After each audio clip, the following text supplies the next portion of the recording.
الرحمن الرحيم الحمد لله رب العالمين والصلاة والسلام على نبينا محمد وأهل بيته الطيبين الطاهرين اللهم صل على محمد وآل محمد وعجل فرجهم.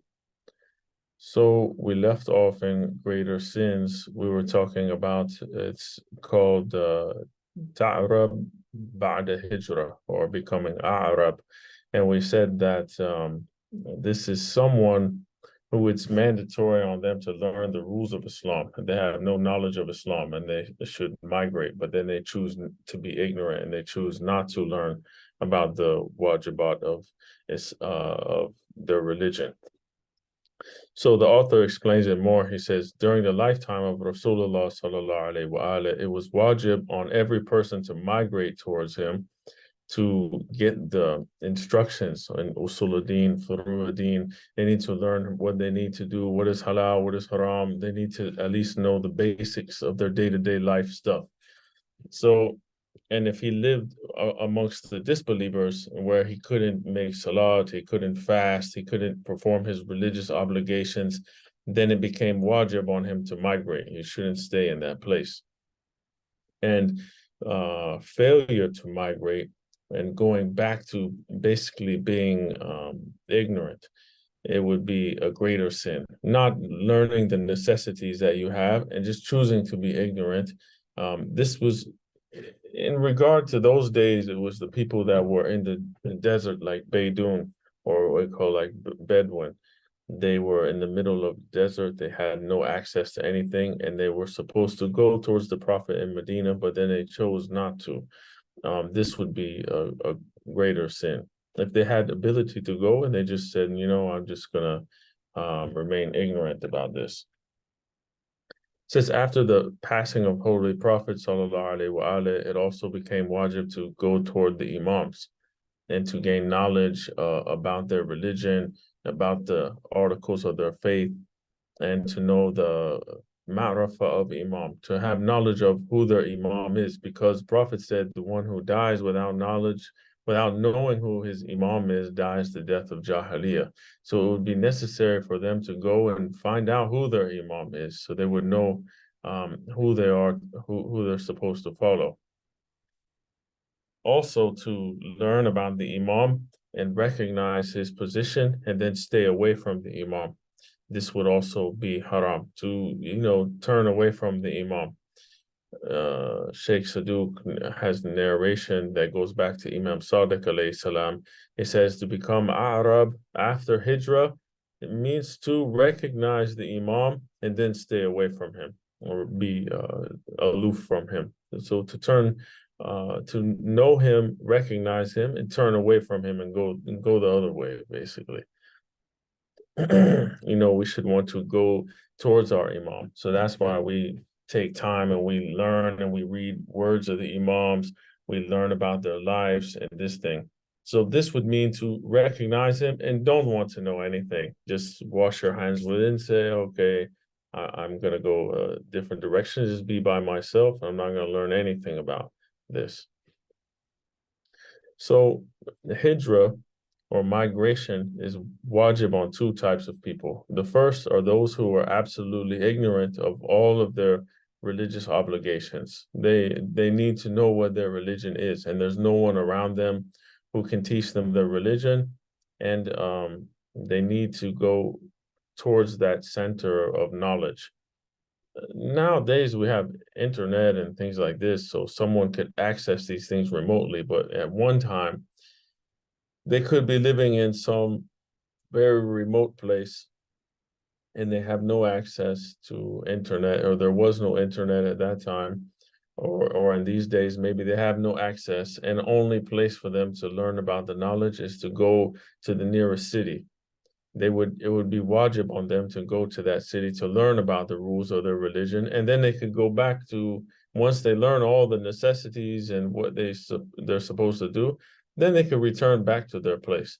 But this means that they chose not to go learn about the rules. They chose not to strive and try to better themselves, and they just said, I say I'm a Muslim, but I'm just going to stay here. I'm not going to learn anything about what I should do or what I shouldn't do. to remain willfully ignorant, we can say. So if there's no religious scholar in their area that they can refer to for these problems, then they should move to a place where they have access to ulama to solve their problems. As we said today, we can reach them by WhatsApp message, online web pages, question and answer websites that people can go to. So now it's much easier. There's no excuse. So it would be wajib on that person to move, the person who had no access to Islamic knowledge. The second type are those who live in the middle of the disbelievers, and due to the oppression of those disbelievers, they can't perform their ritual obligations. They can't perform salat. They can't perform fasting of Ramadan. They can't perform any of their religious obligations, and they're oppressed if they do. In this case, it's wajib on these Muslims to migrate to an area where they do have freedom to practice their religion. And it's more explained in books of fiqh and these things. But obviously, we shouldn't live in a place where we can't practice our religion if we have a choice to move to another place to practice our religion freely. The next one is hadith from Rasulullah sallallahu alaihi wasallam. It said, Hijrah is wajib until the doors of repentance close. The doors of repentance will not close until the sun rises from the west, meaning that this order for Hijrah or migration will be in place until Day of Judgment. Amir al-Mu'mineen Ali ibn Abi Talib alayhi salam said, the order for Hijrah will be enforced till Allah demands obedience from the inhabitants of the earth in the same way as the order was first promulgated in the time of Holy Prophet sallallahu alaihi wasallam. So this remains a duty on people. If they have no knowledge where they are and they need to go somewhere else to get the knowledge, and that's the only way they can learn, then Hijrah becomes wajib on them. The second one is if they're oppressed and they live in a place where they cannot practice their religion at all, they cannot practice Islam at all, then they need to migrate if they can. If they can't, this is a different story. And this is a lot of time when taqiyya would come into play, where they would have to hide their beliefs. We have here from in one of the books of Shahid Athani, he writes that Rasulullah sallallahu alaihi wasallam was explaining the tradition on Hijrah, and he said that it was specifically concerned with the Hijrah from Mecca. And when Mecca was freed from the disbelievers, there was no need for the Muslims to migrate anywhere else. The order applies to only those Muslims who are unable to perform their religious duties. According to some ulama, after the conquest of Mecca, there was no merit in migration from Mecca, just as there was a greater merit in jihad and struggle for Islam before the conquest. So one group says that, okay, it was wajib on the people from Mecca to migrate to Medina because they were oppressed in Mecca. After Mecca was freed, then there was no need for them to migrate anymore because they got freedom to practice their religion. He said the Alama Hilli, he writes in one of his books that there's three types of hijrah. There's a wajib hijrah, mustahab, and mubah. Mubah is it's permitted. It's neither wajib or mustahab. It's something that you're allowed to do. For example, drinking water. Just drinking water is mubah. It's something that is permissible, but there's no, it's not wajib, it's not, it's not haram, and it's not wajib. And in some cases, it could be mustahab. If you drink the water in order to get energy to make salat or these type of things, then your intention makes it mustahab. But just drinking water itself is mubah. So there's some hijrah that is mubah, and some it's recommended. Some it becomes wajib. So the first one is hijrah that is wajib. It's wajib on a believer, a Muslim, that he's not old, he's not sick, he can do it, he's not handicapped or constrained to that place. He's surrounded by disbelievers where he can't reveal that he's a Muslim at all, and he cannot perform any of his religious duties. It's wajib on him to migrate if possible. The second one is mustahab hijrah. It's hijrah that's recommended for those who live amongst disbelievers, but who have complete freedom to practice their faith. He said it's recommended to migrate to another area if they can. However, if they have some legal excuse, migration is mubah. It's permitted. It's okay. It's not mustahab. We mentioned in here also that some people, there's a narration, I'm not sure if we mentioned it in the last class or maybe it will be in this section of the book, but it's talking about someone who wanted to migrate to a place and they had freedom to practice their religion, but the place was completely disbelievers, but they allowed them to practice. And then he said, what is your purpose there? He said, well, you know, I have some business to do, but I also want to do tabligh. I want to practice and I want to teach others about Islam. And then that migration became wajib on them. So it's like people who came and migrated to other places like United States or Canada or Australia or these other places. If they have intention to uphold their religion and also to teach others their religion, make place for others to come and learn about Islam, they promote Islam, then this type of migration would be wajib. I'm not wajib, it would be mustahab for them to do. And but a lot of people forget that, they just some people don't have that intention in their mind at all. A lot of people do, but then some don't. Some say, I just want to go there and make money. I don't care about teaching anyone about Islam, and I'll just stay to myself, and I don't want to even tell anyone I'm a Muslim. I just pray in my house and I just go there for money. But the one of the motives to migrate should be to spread the message of Islam.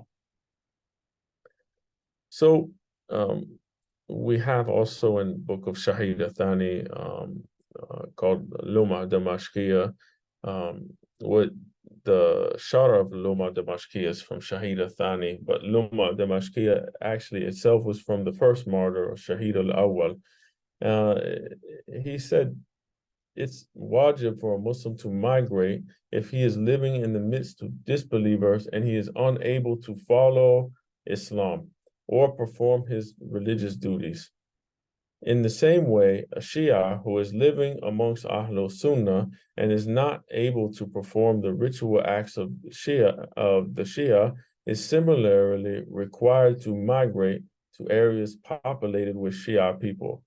So this is the view of Shahid al-Awwal. However, this view, which is attributed to him, it's not, the author of this book said it's not compatible with the general Islamic principle, because we know that if Shia is living amongst Ahlul Sunnah, he doesn't need to give up his religious obligations. A place that he would have to give up his religious obligations is to, let's say he moves to a place where there are all they're idol worshippers, for example. And if he practices his religion and he prays salat, they will persecute him or execute him or something like this. In this case, he should migrate.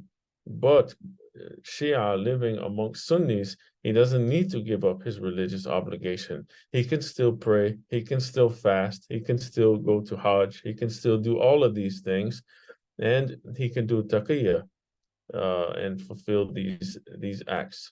So he can perform all his wajibat in the same way as the Sunnis if he fears legitimate fear for his life, his property, these type of things. Or his livelihood, this stuff. So he says we don't have any tradition telling people that they should migrate to another area if they live in the land of the Sunnis or Ahlul Sunnah wal Jama'ah. So he says, on the other hand, the Imams, alayhi salam, have always emphasized on clinging fast to taqiyya in these circumstances. It didn't tell them to migrate and to move. They told them to just practice taqiyya. So the author is refuting the other view. We're saying that it's that you should move from the land of Ahlul Sunnah to the land of Shias. Obviously, if you do choose that, it would be much easier for them, and they could practice openly by using their turba or practicing in Muharram rituals and other things. But it's not wajib in the view of the author to migrate from land of Sunni, only if you're in land of disbelievers and they don't let you practice your faith. They said some scholars have supported the view that stated the following tradition from Imam Sadiq alayhi salam, that to explain the Islamic order for a person who during travel he reaches a place where there's no stones, there's no sand, and the area is covered with snow, and the person becomes mujnib, meaning that he needs to do ghusl janaba in order that he can pray and other things. So he doesn't have water in this place. And how can he do tayammum when there's no sand and there's no dust and there's no stones? How can he do tayammum in place of ghusl? This is what the question was asked to the imam. He said, the place is nothing but snow. And I have no water. I have there's no sand, there's no stone, there's no, anything, no dust. The Imam said, let him do tayammum with the snow and then pray. I do not consider it proper for him to again go to another place where he might lose his faith. So it would be better for him to be in that place rather than to go back to somewhere else where he may lose his faith. So according to those who support the view, since the Imam has prohibited his followers to go to a place where he had prohibited his followers to go to a place where it is impossible to perform ghusl, he says the prohibition also applies to a place where it is not possible to perform wudu and ghusl according to the Shia method. The author, he gives some arguments. He says it's not sufficient argument because the tradition prohibits going to a place where one is sure to be unable to perform these wajib acts. On the other hand, if it's only possibility that in the areas of Ahlul Sunnah, a Shia will be compelled to practice taqiyya. So he's saying that basically, if we know that we're going to a place that we cannot pray and we cannot fast, we shouldn't go there, because we need to, when we're in the time of prayer, we should pray and we should fast, and we should refrain from going somewhere where we definitely know that we cannot pray and not fast. But on the other side, if it's not sure, there's only a possibility that you could not pray or not fast, and you might have to practice taqiyya and you might not, then the prohibition is not there. He says, besides, even if a Shia practices taqiyya and performs the wajib acts like the Ahlul Sunnah do in their way, the acts are considered correct. They are done because he acted according to his religion, and taqiyya is part of religion. He said, moreover, if there's no constraint, it may be recommended for him to migrate from the area of Ahlul Sunnah. However, if he is unable to express his love for Ahlul Bayt, it will certainly be mustahab for him to leave that place. For example, he's in a place where they're all Nawasib. They all hate Ahlul Bayt. And if he mentions the name of Ahlul Bayt, he will be in trouble. He cannot even talk about Ahlul Bayt. This would be a problem for him. But we see in most of these Sunni countries that you are able to talk about Ahlul Bayt, and the people probably like to hear about Ahlul Bayt, and they don't mind it, even if they're Sunni. So that's not the case. If you go many places like in here in Turkey, the masajid all have their names. They also have the names of their khulafa, but after their names, they have Ali, Hassan, Hussein. Every masjid, pretty much in the domes of the masjid, they have names of Ahlul Bayt there. So they don't have problem with Ahlul Bayt, and you won't hear anyone saying anything bad about Ahlul Bayt. If you profess your love for Ahlul Bayt, no one will say anything negative about it. So people are free to practice, even though majority would be Ahlul Sunnah. We have a hadith from Imam Sadiq alayhi salam, where one of the companions told the Imam that he was, this is the hadith I was mentioning earlier, but I was paraphrasing, so this is the actual narration. Beautiful narration, and inshallah, it applies to all those who migrated to the West from other places. So his name was Samad. He told Imam Sadiq alayhi salam that he was traveling to an area populated by polytheists and that he would have to stay there for a while. Some of the believers told him that, it's not a good idea. You shouldn't go there. Because if you die in that place, you would be counted amongst those idol worshippers or polytheists. Imam asked him if he would be able to propagate the walayat of Ahlul Bayt and invite people toward the truth by living in that place, by going to that place. The companion said, yes, master, there is a total freedom of expression of religion, as we see in the West for most cases, England, Canada, America, Australia, we have freedom of religion. And he said the people there, they're receptive to the truth. The Imam asked whether such a freedom was possible in the Islamic area that he was at, and he said no. On the contrary, we have to practice extreme taqiyya, and none of us can dare even say the names of the Imams of Ahlul Bayt alayhi wasalam. So the Imam told him, if death overtakes you in such a place, the place of the disbelievers, you would be counted as a monotheist community. He will be equal to the whole, meaning that he will be equal to the whole community of monotheists, like Nabi Ibrahim alayhi salam. Nabi Ibrahim in Quran is termed as an ummah by himself. And the Imam says the light of faith, the light of belief will emanate from your face. Subhanallah. So we see that those people who can, one of the conditions that migrating to one of the places of the disbelievers is to be able to practice your religion freely. And as I said before, we need to propagate the manhaj or the way of Ahlul Bayt alayhi wasalam, and not just forget about it and just go to those places solely for education or solely for financial and then leave. We need to go also with the intention that we can help spread Islam.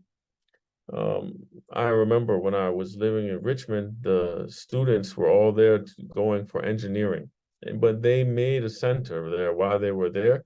And every 4 years, a group comes, a group goes. There's always changing. They were from Hijaz or Saudi, and they all had a center, and they made sure that they commemorated all the birth anniversary, all the deaths of Imams, Muharram, Shahr Ramadan, all these things while they were there. And they were able to affect other people. And I heard many stories from close friends who are second or third generation Muslims in America. They're American Muslims, like their ethnicity, they're from America, and their grandparents converted. And they converted due to the propagation of Islam to them by the Iranian students who came to America to study overseas. And they were fulfilling the conditions that are mentioned in this narration. They were propagating Islam to the other students. They were propagating the ways of Imam Ali alayhi salam, telling them about walayat of Ahlul Bayt. And because of that, a lot of people left, their old ways. They became followers of the Imams. And a lot of them, maybe some of them were Sunnis at the time, and they ended up becoming followers of Ahlul Bayt alayhi salam.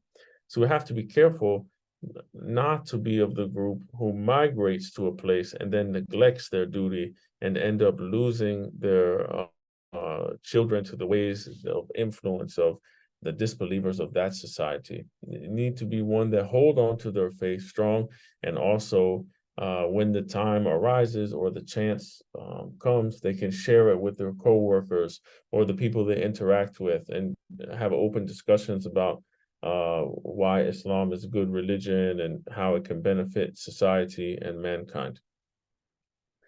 We see that Allama Majlisi writes in his Sharh of Al-Kafi, Mirata Uqul is the name of this book, his commentary to Al-Kafi. He said that it is possible that A'rab means to become a nomad again or to forego Hijrah, migration, after the order of migration has been revealed, like the prohibition of interest, which came into force only after the divine command was revealed. Nevertheless, since the early period, failure to migrate without a valid reason, or to migrate and then go back to being nomad or Bedouin, both of these are greater sins and promise the punishment by Allah subhanahu wa ta'ala. So he says we've already mentioned that the beginning of our discussion that a nomad specifically applies to desert Arabs who were away from the center of Islam and could not learn the rules and regulations, and they couldn't, nor could they remember and follow those articles of faith. So we have these verses that were revealed about this situation. The first one, Surah Tawbah, ayat 97. The dwellers of the desert are very hard in disbelief and hypocrisy, and more disposed not to know the limits of what Allah has revealed to his apostles, and Allah is knowing the wise. The next verse, after that one, and the dwellers of the desert are those who take what they spend to be a fine, and they wait of the befalling of calamities to you. On them will be the evil calamity, and Allah is all hearing, all knowing. The following verse, and the dwellers of the desert are those who believe in Allah and the last day and take what they spend to be a means of nearness of Allah and the apostles' prayers. Surely it shall be a means of nearness for them, and Allah will make them enter into his mercy. Allah is forgiving, the merciful. So we see it's describing two types of these desert Arabs. One of them, they are ignorant of the rules, they don't want to know them, and they think that their zakat or their khums and these things are a fine imposed on them. Whereas the other group, they realize what these things are and what the benefit is and what Allah says about them, what the Prophet said about them. And they see that spending in the way of Allah brings them closer to Allah and Rasulullah sallallahu alaihi wasallam. So they means they have understood the reasons behind these things. And these ones that went and learned and understood their religion, these are the ones that Allah will show mercy to. If we had just 5 more minutes, I think we can finish this chapter, inshallah. So if you don't mind, we can continue, if that's okay. So he says the above 2 verses talk about the Bedouins that are, he says, are clear regarding the fact that the nomads were deserving criticism, not because they were nomads or Bedouin or Bedouin or people without, without a house or a land or anything like that. It wasn't because of that they were criticized. It was because of their ignorance. Their ignorance was criticized. For example, it's not criticizing them because they were homeless and they wandered around. Their criticism was because they remained ignorant of the Islamic beliefs on purpose. Said for those Bedouins who followed the religion, the Quran praised them in that 3rd verse that we read and promised them mercy. So it doesn't matter about the person having a house or things or being stationed in a place or wandering around. This doesn't matter. What matters is learning the religion. So on the basis of this, people who avoid learning Islamic rules and regulations and those who keep away from the centers of religious knowledge are in fact like nomads or Bedouins. And the verse denouncing the desert Arabs also applies to them, even though they are living in cities. This is an important point to notice. They are living in the cities that have masjids, have centers, have Islamic knowledge, but they remain ignorant anyway. They don't come to the center. They don't come to the programs. They don't come and learn their religion, and they just willfully choose to be ignorant. These people are like Bedouins, are like these desert Arabs. This thing applies to them also. Imam Sadiq alayhi salam said, learn the rules of religion. Those of you who do not learn about religion are like nomads. Allah says in his book, why does not a company from you go to learn about religion, so when they come back they can warn their people in order that they become fearful and of disobeying Allah. Surah Tawbah, ayat 122. So the one who does not try to learn about his religion and his articles of faith and these things is basically, he is a desert Arab. He's like this desert dweller, the Bedouin. And the Imam told his followers, knowledge of the divine religion is wajib on you. Do not become like the nomad, because if you fail to understand a religious act, Allah will not look upon it with mercy on the day of judgment, and he will not purify that deed, because he had ability to go learn, but he chose not to. So he is, it's unexcused ignorance. It says that one of the authors of famous book Al-Wafi, that it's possible that the above pronouncement may also apply to those who learn about the Islamic rituals and practices, but they fail to act on them. He also brings narration from Imam Sadiq alayhi salam that Alama Majlisi, he says in Murata Ukul, that some scholars are of the opinion that being a nomad in the present time applies to those who, after learning the religious knowledge, they don't act on it and they stay away from religious knowledge. Imam Ali alayhi salam says that a man says that he has migrated, though he in fact has not, because a migrant is the one who abandons sins and doesn't go near them. And a person says that he fought in the way of Allah, but he really didn't fight, because jihad is the leaving of sinful acts and a war against the enemy inside our own self, whereas many people go out and fight, not for the obedience and satisfaction of their Lord. Their motive is only to get fame so that people praise their bravery and fearlessness. So this type of spiritual migration is wajib on all of us, because it's jihad al-nafs. We have to fight against ourselves, or we have to migrate from sins to righteousness. So from the Quranic verses, the traditions and writings of Islamic scholars, we can conclude that being a nomad implies the condition of a person who is ignorant and unaware of Allah's knowledge, and they are capable of getting that knowledge, but they choose not to.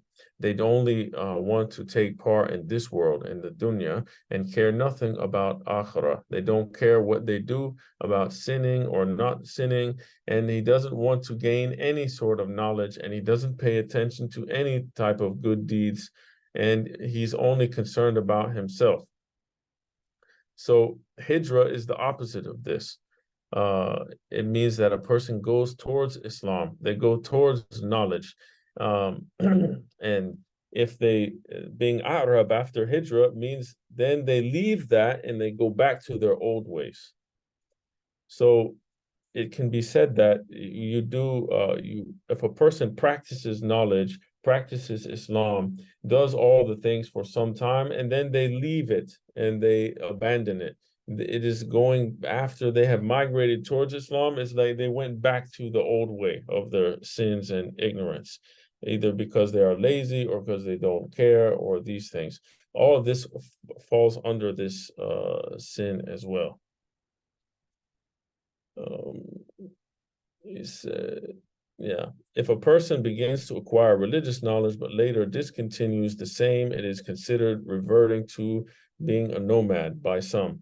However, it is haram only if his religious education is obligatory. If he leaves it, he will go astray. However, it is incumbent to continue acquiring knowledge to the end of one's life so that one can continue to perform good deeds with sincerity, good niyyah. In this way, a person becomes righteous and deserving of the rewards of his good deeds in dunya and akhirah. As the Holy Prophet said, acquiring knowledge is from the cradle to the grave, or talabul ilm faridatun ala kulli Muslim. So seeking knowledge is mandatory on every single Muslim. So this hijrah, I think it became clear now of what this topic was. It's basically, as I said, the one who has no knowledge, he needs to migrate to get knowledge. And if he has the capability of migrating to get the knowledge, but he chooses not to, this is the greater sin. And also, if he gained that knowledge and he chooses not to practice it and he leaves it, this is also reverting back to being ignorant again. And these both are greater sin according to the narrations of Ahlul Bayt alayhi wasalam. Okay, we have finished this chapter. Alhamdulillah. Sallu ala Muhammad wa ala Muhammad. I have a quick question on that. So migration does not necessarily mean you have to physically move from one place to the other. It could also be same place, but migration of your nafs, like you said. Yeah, it's two-part. It can be physical, and it also could be spiritual. Yeah. So it's either both, or it could just be one. Because if you're migrating physically, you also need to migrate spiritually. You're doing both at the same time. And the other way would just be, for yourself migrating and not going back to like a person learns about Salat and they start praying and they went and they learned how to pray and they started making their prayers, and then they left and abandoned it, and they went towards back to ignorance again. So they migrated away from the knowledge. And this is the one that's haram to do. Great. All right. Can we take 5? Yeah. Okay. I'll be back in 5 minutes.